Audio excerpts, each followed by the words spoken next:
Welcome to Cartoonist Kayfabe. My name is Ed Piskor. I'm Jim Rugg. We did Spawn Batman. Let's do Batman Spawn, Jimmy. But first, I want to invite you guys to like, follow, and subscribe to the YouTube channel. Hit that bell icon so that we can notify you when new videos are available. That helps mitigate the kayfabe effect, which is what happens whenever we release a video, talk about something early in the morning. By midday, early afternoon, the stuff that we talk about becomes prohibitively expensive on the aftermarket, Amazon, eBay, your local comic shop. I don't think you're in much fear of this book going into some sort of kayfabe effect, but regardless, we do talk about stuff that becomes pretty expensive the day after we chat about it.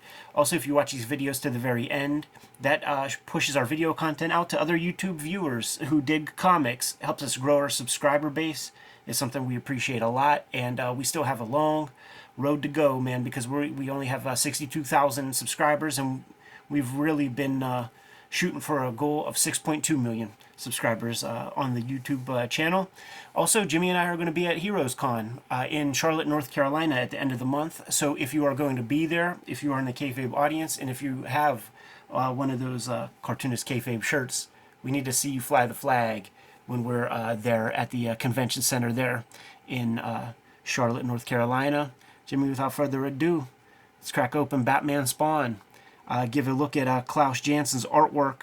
How many job guy writers does it take to write a Batman Spawn comic? The answer is all of them. The ones who were writing the regular title. I believe we read somewhere Denny O'Neil tossed a bone to his guys. You know, Denny O'Neil was the Bat editor. He knew at the height of the sort of royalty game, the incentive game, that this was going to sell some copies. So he had all his writers touch it a little bit. Not going to let Jim Aparo or like one of those guys draw the thing. We're going to let Klaus do it. There's that Dark Knight connection. Frank Miller did the writing chops on Spawn Batman. Let's get the other Dark Knight artist to draw this thing. Interesting that we don't see an editor's credit here in the inside credits. Yeah, Denny O'Neil's like, yeah, you know what? I don't want my name anywhere than this thing. I'm hooking you guys up. It's all you. Todd Klein on lettering, so you got an A-lister there. Steve Buccellato doing color separations. So Klaus doing art in colors. I mentioned that because the version of this that I read was pretty dark color-wise. And I was blaming like early color separation as being the reason for that, having black probably mixed in with that CMY mixture. Yeah. But I'll say that this page looks a lot better than the version I read, so maybe this will be pretty sharp. I like Jansson doing art and colors. That's pretty cool. It's we got some insight into that game, the division between computer color separator and colorist, when we were interviewing Rob Liefeld about Youngblood 6, and he was talking about how it was like the technical guys knew how to use the tools in the computer, so he talked about investing in good color guide guys, guys that could put it down on a piece of paper, give a reference to these glasses wearing nerds. That makes total sense to me. Who are using these the technical guys. It's the same problem in the 1990s with the desktop publishing graphic design game, where it's technical dudes putting blue type on blue backgrounds, and you can't. There's like a couple of years where you can't read magazines right. You see it right here, like this first splash page background. That's some weird stuff. Yeah, totally. So definitely, I wonder how close Klaus Janson is working with Buccellato in terms of like, can you do this, or this is what I have in mind. They're looking at what Kiko does, and Steve B's like, oh yeah, no problem, man, I got that. Clouds, yeah. And then this is what spits out. Yeah, I do wonder, because like some of this stuff gets into like grays. Time to pay some bills. Ed Piskor and I are working cartoonists. The best way to support Cartoonist Kayfabe? Buy our comic books. Red Room, Trigger Warnings. Issues 1 through 3 now available in comic shops everywhere, barring 28 countries and I think 11 comic shops where it's banned, but you can ask for this and order it from virtually any comic shop. Who knows, they might pull them out from under the covers. Red Room Trigger Warnings 3, the second season of Red Room. Every Red Room cover self-contained, so pick up whichever one you find and you'll get a complete story, along with Red Room Antisocial Network, the trade paperback of the first season, available now wherever books and comics are sold. Hulk Grand Design, Monster Madness, a retelling of the 60-year history of the Incredible Hulk. I am writing, drawing, coloring, lettering, the whole shebang, the Grand Design way, and this is available now in comic shops everywhere. Both issues, the complete story of the Incredible Hulk's rich history. Pick that up now wherever comics are sold. And back to our regular scheduled programming. Looking for a new way to enjoy your favorite comics and manga? Comixology Unlimited has you covered. With Comixology Unlimited, you get an unlimited access to an unrivaled library of over 40,000 digital comics, manga, and graphic novels, featuring content from over 125 publishers and thousands of independent creators from around the world. And if that's not enough, you can also save up to 15% when buying select new and current comics. Try Comixology Unlimited today with a free 30-day trial and then just $5.99 a month afterwards. For details, visit amazon.com/Comixology-Unlimited.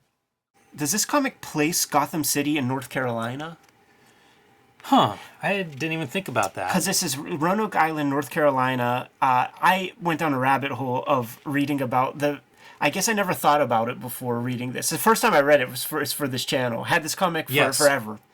But Virginia Dare is a real person, and it was the first European settled baby to be consummated. There's a couple others that might have come a little earlier or something, but the first kind of European kid born on American soil, and as part of that Roanoke colony that just disappeared one day.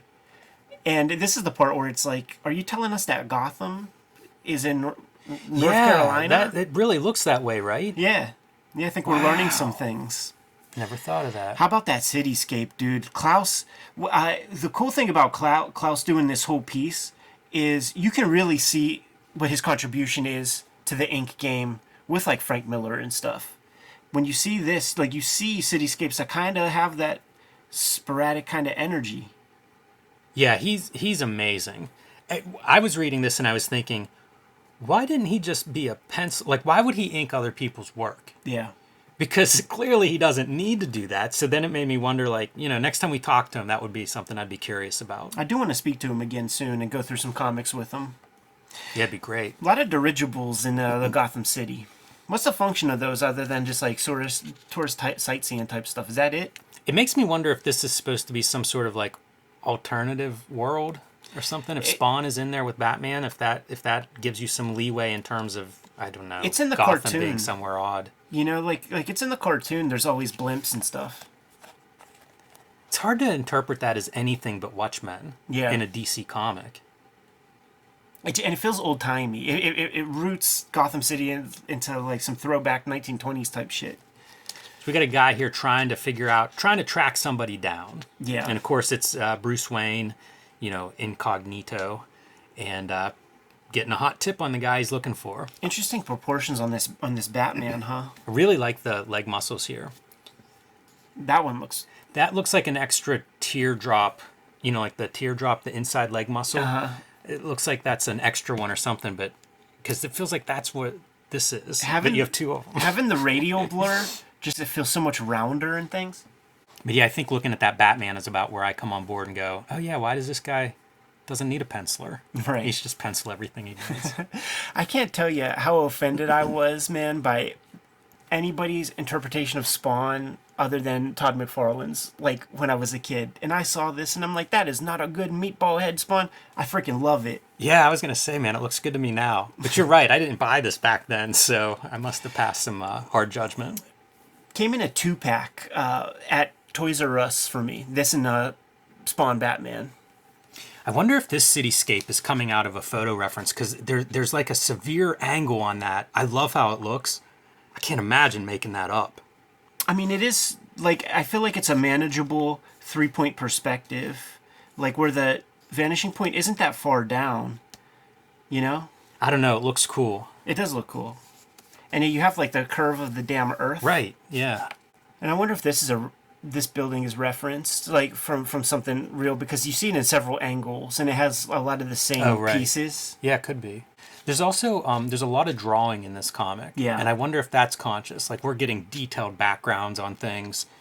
One of the knocks on Image, of course, they don't draw backgrounds. It's all pinups. So I wonder if some of that stuff's conscious, what they're trying to do with their version.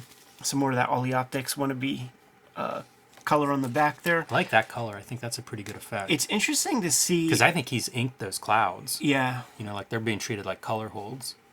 It's so cool to see what Spawn looks like drawn by like a real cartoonist, you know, like a classic kind of cartoonist that has some knowledge of anatomy and who is plugged into the mainstream. It's kind of like when you see like the George Perez Spawn pinup or something, where it's like, okay, so if he was a DC superhero or something, this is what it would look like.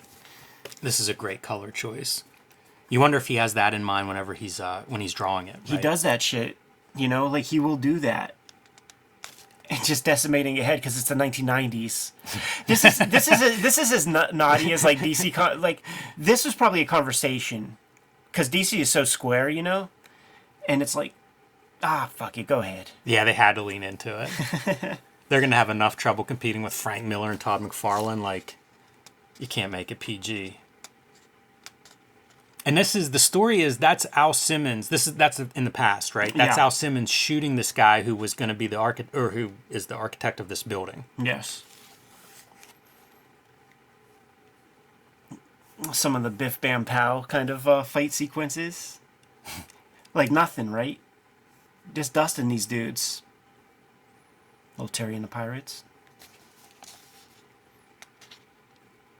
Bet that's not in the script. Todd Klein ain't bad at doing his Tom Warzikowski approach. Yeah, it's funny to think of them like piecing together how to do Spawn from the first 10 or 12 issues of Spawn. Doesn't seem like that would be easy. And we've got a skeleton coming back to life. Not just being reanimated, but like getting some damn skin and stuff put on him. Look at that little ghost cat. Yeah. And then just more bodies coming out. The guy who got his cap peeled is coming back to life. Little nod to Dark Knight, would you say?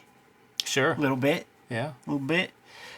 Spawn just on the street, not being hassled by one citizen of Gotham. People just walking by. Imagine walking by something that looked like that. Just another day in Gotham, man. Wonder if that's the future of fashion, like with cosplay being so popular in Marvel Universe and superheroes. Like Start seeing people like this walking down the Harajuku street. girls. Dude, I was riding bikes like 2 days ago, and there was two full bore furries that were on bikes as well. 90 degrees, man, in Southside in the heat with That's full rough. costumes and tails. I was like, man, is That Anthrocon sounds like a going on? jackass stunt or something. Why do they do Anthrocon in the summer, by the way? Because there's the Gluttons for punishment. pheromones. The pheromones in that costume, something. man. More odoriferousness. Our guy who comes back from the dead, setting bombs and 5 points. We saw that 5-pointed star. Sacrifices were made in the past, so we're connecting this guy with the guy who disappeared, the Roanoke. I love community. that we're gonna try to explain the story. Yeah.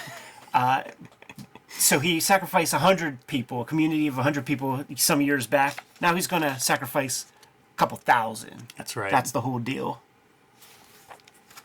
And that guy that he moment to moment kills, thing this is happened. the guy that Bruce Wayne was looking for earlier, had the confrontation with the security guards with, and now he's gone. I do wonder if this creator thing, if that was like carved into a tree in the old Roanoke That is Valley. part of the story. I don't know about, like in here they say it's above, higher than a human could reach. I have no idea about that. Yeah. But yeah, that word was definitely left at the scene. Some more Ollie optics. This is a more, if I had to put the influence on somebody, I would say it's more of a Ruben Rude rather than the Kiko Taganashi, but, that's just me. Yeah, I think of all the great outlaw blood that we've looked at on this channel, and that's not the best. And some of it looks all right. Like the splatter there to me looks okay, but some That of might be that a other Klaus. stuff is not as effective. Yeah, I mean, this is red paint blood of, like, Dawn of the Dead, where it looks like ketchup. red candle Yeah. wax. Candle wax, something thick. On YouTube, 4-hour Viscous. discussion between Eli Roth and Quentin Tarantino about horror movies, and this conversation segues into the 6 different kinds of blood that are used in feature Wow. films, because you need to have a certain blood that goes on wood, a certain blood that goes on metal, and you can't cross-pollinate because it'll just look like water or nothing on certain surfaces. That's real craftsman. Pretty talk cool. right there. Pretty cool. I like this face. I like the lines that Klaus are using, the ink lines he's using there. Sometimes whenever I see thinner ink lines like that, especially on Spawn, I wonder if that's intentional to sort of be a nod to the drawing styles and techniques of McFarlane. Yeah, sure. And there you go. That's what you buy it for, right? Yeah, like Klaus just really making Spawn his own, doing his own thing. You're right, dude. You're absolutely right. Put up that, because I was just thinking that, man. I was thinking more of Savage Dragon Megaton Man, but this one is what's available. Yeah. It's the formula. This is how you do a crossover, everybody. Because that's almost not far from like a Megaton Man. There's something weird happening Perfect. there. It's perfect. There's something. This is the same stuff like, we were talking about stop motion movies and like, just pull the camera back 10 feet and you've got a totally different scene. This is that. Like if you pulled it back long enough, if it was not an extreme perspective and foreshortening and you looked at those two figures, you would never stop shaking your head. Kayfabe everywhere on here. Yeah, you know what it makes me think is that... I love it though. I like it much better than if it was like, no, this is realistic anatomy. No, yeah, sure. But the sort of way the proportions are off and the way that they are suggests to me that Klaus was laying it out on the complete, like at this scale. I love that this is a reference. Because when you're drawn this big, what's your field of view with the human eye as you're focusing and drawing, sure. Right? So oftentimes what people will do is compose these kind of images on like a 8.5 by 11 piece of typing paper. You turn it landscape size, cut it down the middle. You draw your thing. You draw it small. Then you could blow it up, light box the proportions. You get all the proportions right small because that field of view is more manageable than 17 inches by 22 inches. Right. That's tough. And if I had to guess, that's what he did here. Because there's some crazy stuff happening. Well, let's move on to the move. This is a hard Spawn kick right in the nuts, right? I was thinking like hip pointer, like lower stomach, because the foot is coming up, right? Man, I feel like So that that heel is going right into the crotch. See, the part that fucks it up is the thigh of this leg is way down. All right. Maybe he dodges it. This is just the solar plexus. And hitting that damn hip pointer. Where's the artist edition of this? That'd be fascinating to see. Because these crazy marks that Klaus uses, like I've been watching Dave Cho on his Instagram, just using those weird C nibs and just puts a line down and is just holding the pen however he holds it and just like allowing these kind of lines to happen. I love this kind of stuff. It's interesting to me because I feel bits of Sienkiewicz or something in like, it's not an organic line, but it is something that's like tool dependent, maybe holding it funny, letting it drag or catch. Organic's the word I use with this kind of line. If you saw this just in black and white, this chain with this little spatter right there, I'm thinking Jim Mahfood. Right. Modern day Jim Mahfood. Yeah. Yeah, and he uses some interesting nibs and like flat tips and stuff to get some really cool line work. I was thinking about it this week. It's like work out as much as you can in sort of the penciling, building, shapes kind of step, and then ink it as fast as you can. Yeah. I think that's like something that he's put to practice most of his career. He does this kind of thing a lot where it's like the whole face is in shadow for Batman, and I think that looks really cool. Yeah, man. A lot of splatter there, too. Oh, yeah. It's a 90s, baby. Wonder if this is a fun thing to draw. Is this Klaus having fun? That's a good question. We brought it up. Like, it was funny in the shoot interview because he was talking about, everybody's always saying that comics is going to die in 5 years, but, I've never seen it. And I'm like, Klaus, you were at the top of many bubbles. You're the guy who worked on Dark Knight. You still must be getting checks for that. Like, you inked Punisher Warzone 1 when #1s meant something. Like, I'm sure there was, like, some good royalties with that. You drew Batman Spawn. There had to be crazy royalties for that. And he's like, but you and everybody forgets. I was a part of Nightfall. And that's still paying. Like, the Batman gets his spine broke stuff. Like, of course that stuff has never stopped being in print. And he gets a royalty check for that. Did about 2 issues, I think. Yeah. This is another one of those 3-point perspective where the vanishing point is real low, and then you have the horizons. I like that panel. There've been a few of those where it's very simple, but it reads so well. Doesn't it look like he's waxing his Batmobile? It does. Working at the car wash. The thing about Klaus's superheroes they're always straining those muscles. They're always flexing those muscles. Always. There's never like a non-flexed muscle.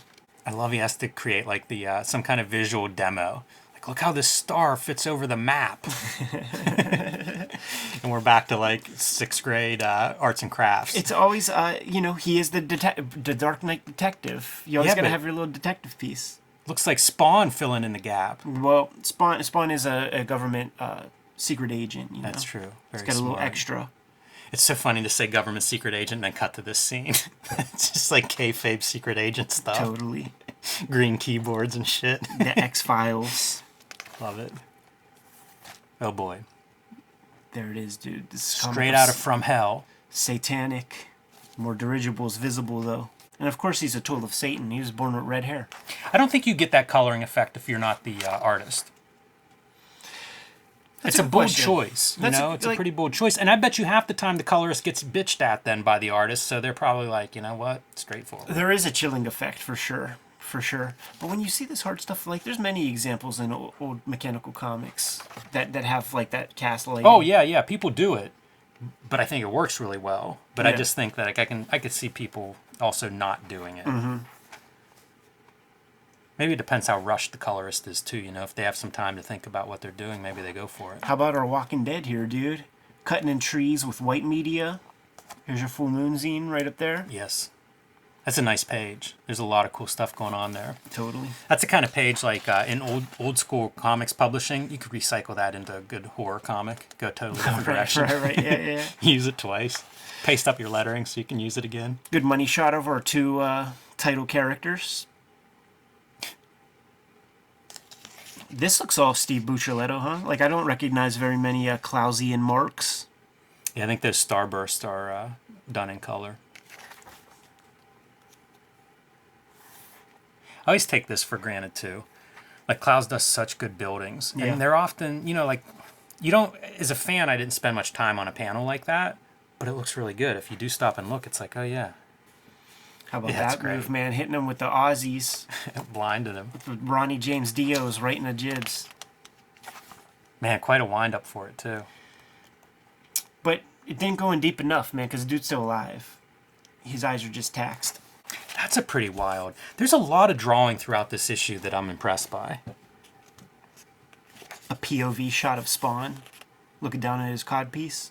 You know, I like that coloring too. Like all the masses just being that pink magenta color. It's that thing too where like we've seen examples of like what this would look like from Klaus Janson on like Baxter paper with these same kind of colors, and it makes me kind of miss it. You know, seeing it in this computer separated, filtered kind of way. It looks so I much know what better that than I color is. remembered though. You know, like I've looked at this comic before and not bought it, and it's usually because I don't like how it's printed. But I think this looks pretty good. Look at that, dude. I like that.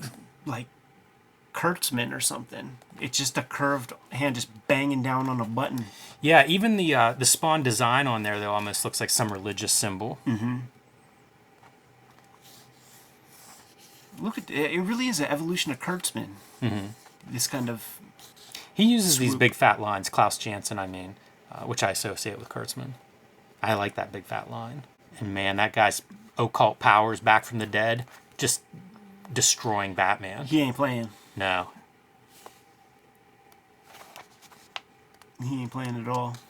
Stuff like this reminds me a lot of like continuity. It does. And yeah. I wonder like how conscious Janson is. Like, are you thinking of Neil Adams as you're like drawing a Batman comic? Yeah, this piece, absolutely right here. The color right now. palette feels like it. Mm-hmm.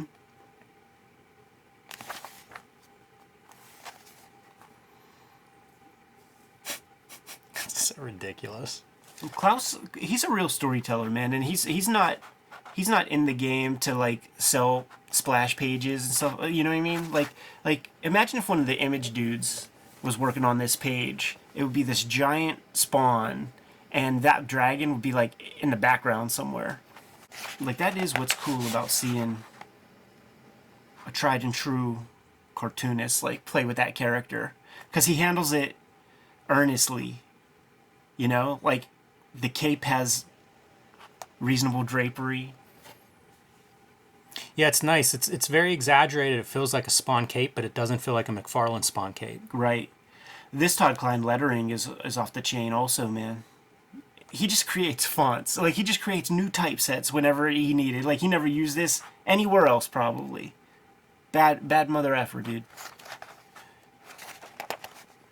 Yeah, it makes me wonder, like, if you look at those H's, like, is there a Spawn font? Did he get a Spawn font from Tom Orzechowski at this point? He must have, because those H's all look the same, right? They have that little left top. Yeah, I'm trying to look. The left bottom looks different. I'm looking at the A's. Yeah, you know what? I might take different. it back. Like, the E's look different, too. Yeah. So I guess he's just hand lettering and approximating it. When you know how it goes, man. Like, you could probably digitally take a bunch of your E's and put them on top of each other, and they're close. The whole point of lettering is consistency. It's impressive if that's hand lettered. I guess maybe it is. Like 94? Is that when this is? 93, 94? Yeah. These T's are different in this. Yeah, I bet you it's all hand lettered. Those A's are different. Yeah, I think it's cool. hand lettered. If you ever get to meet Todd Klein at a convention, you gotta go up and check out his stuff, because he has some cool lettering, like lithographs and prints, where he does a lot of hand lettering, and it's just very beautiful stuff, and certainly worth supporting. You know, how does a letterer make any money at a convention? Yeah, really. Like, that's the way. He's a guy I'd like to talk to. Me too. Because, Yeah. I mean, he's also one of those dudes that's, like, really good when he was before digital. Yeah. And then continues to be successful post-digital, so he gets that transition in there, too. But a lot of history there. The weekend we invented Cartoonist Kayfabe, he was sitting behind us at the little dinner. True. And we were like little girls, dude. Like, all right, I'm going in. Hey, Todd, what size do you adjust your Ames guide? You know, that was my icebreaker. I can't tell if that's something that he's heard 500 times or if that's genuinely like, all right, let's talk shop. This is good. I bet there's not a lot of hot Ames lettering guide talk these days. Yeah. Dude, if your own editor is asking you what font you use, they don't know about Ames guides. And just to put a capper on it, the dead go back into their graves. The end. Yeah, there's some green effects coming out of Spawn and everything as well. And Spawn Get is that Batman cape, by the way. Yeah. Talking about capes. It's damn near golden age, huh? You gotta, if you're hanging out with Spawn, you kind of gotta match his cape intensity. And because it is Batman Spawn, it's Spawn signing off, talking about how cool Batman is, how selfless he is. The kind of man Spawn will be. The kind of man I'll be. The end. And we can't sleep on this great Mr. Thrifty skeleton that Klaus drew right there with those severe Stegosaurus-like spine bones, bro. Oh, man. Foreshortening on a skeleton with that giant femur in the foreground. What must anybody involved in this book think? Oh, they were like, if you're an artist, at least you've seen like all kinds of weird shit to draw. But if you're like the writers, 3 writers sitting in a room trying to explain this to each other, and then how does that work, man? Like, I'll write page 1 through 10. You do 11 through 20. Yeah, it's an artifact. I don't know that it's any worse than the McFarlane Frank Miller version. No, of course. In fact, it might be better. When that's not a very good comic. That comic made me mad at the time. When everybody's getting together, it's like, listen, you're coming up on your 24th year of your 25th year roof, right? You need to fix your roof. You need to get a new washer dryer. Like, we're gonna take care of that, man. Yeah, I don't think anybody was upset by the paycheck that came out of it, I'm sure, but I'm just saying. We've talked about crossovers a lot. What are the good crossovers? That's a good question. Has that come back? I feel like there must be some consensus like these are good crossovers, and I don't have one ready to go. Put it out to the kayfabe audience, man. They always deliver. I always hate to do that because I'm sure I'm forgetting like something that's obvious. The Muhammad Ali Superman or whatever. It's but the best one I could think of. Because especially when it's intercompany, like now you're messing with icons and you're messing with licensable franchises, you can't do much. Right. You can't do much in their own comics by themselves. Yeah, why would you be able titles. to do anything? And right. there must be a lot of kibitzing between administration about like, does my guy look like a punk in this panel? Or if my guy looks like a punk in this panel, like your guy has to look like a punk in the very next one. There has to be all that bitching, man. I wonder too, like knowing stories about Todd McFarlane, like working with Neil Gaiman, for instance, or whatever. I can't imagine that he wanted to see this book or give any approvals or anything, and also not the other way around. Right. So I wonder how that all went, like the behind the scenes of these two crossovers and what was like. DC had to sign off on the Todd McFarlane version, right? Like Yeah. they had to. I can't imagine McFarlane being interested in this version. I feel like the way that he was able to make that happen was to say, one for me, one for you. Go ahead. Do whatever you here's want. the deal. Go do what you do. I'm going to go do what I do. Yeah, he has Wanda handle that part. I don't know. I'd be curious. Like, I don't remember ever hearing any big behind-the-scenes stories on this. So they worked out some kind of system, but I just wonder. Like, After San Diego, we're going to have Tom McFarlane back on the Gimmick Man and hit him with some questions about this some shit. of the hard questions about 1994. He's happy to talk about it. You good to go? Yeah. Kayfabers, like, follow, subscribe to the YouTube channel, hit the bell. We'll notify you when new vids are available. Jimmy, what's out there? Hulk Grand Design is in comic shops everywhere, perfect for the new first-time Hulk reader or the long-time fan. I'm writing, drawing, coloring, lettering, doing the whole Grand Design treatment to the 60-year history of the Incredible Hulk. Pick that up now while supplies last. Join me on patreon.com/JimRugg to see more of my comics art and how I make comics. And come check us out at Heroes Con in Charlotte in late June. We'll be doing panels. We'll have a bunch of cool stuff there, so stop by and talk Cartoonist Kayfabe. Red Room trigger warnings. Issue 1, 2, 3, and potentially issue number 4 are out on the stands as we speak. Murder on the Dark Web for Fun and Profit is the name of the game in Red Room Comics. Banned in 28 countries, banned in 11 comic shops, but you can order those comics directly from the publisher at my link tree in the description below this video. There you will also find my Patreon, where you can read the comics right now today and support the comic while it's being created. 200 pages in the archive, more than 200 pages in the archive right now. I put up new strips every Tuesday. Jimmy, what else do we have out there? Subscribe to the Cartoonist Kayfabe newsletter at the links below this video. You can also find Cartoonist Kayfabe t-shirts and merchandise at the links below this video. That's another great way to support the Cartoonist Kayfabe channel. And when we go to Heroes Con at the end of the month, if last we were at Heroes Con with 5,000 subscribers and we see over 100 Cartoonist Kayfabe shirts, how many shirts are we going to see represented at that festival with 60+ thousand subscribers after selling thousands and thousands of shirts? I'm looking forward to it. It's going to be super cool. Give them those marching orders. We'll be on our way, Jim. Read more comics.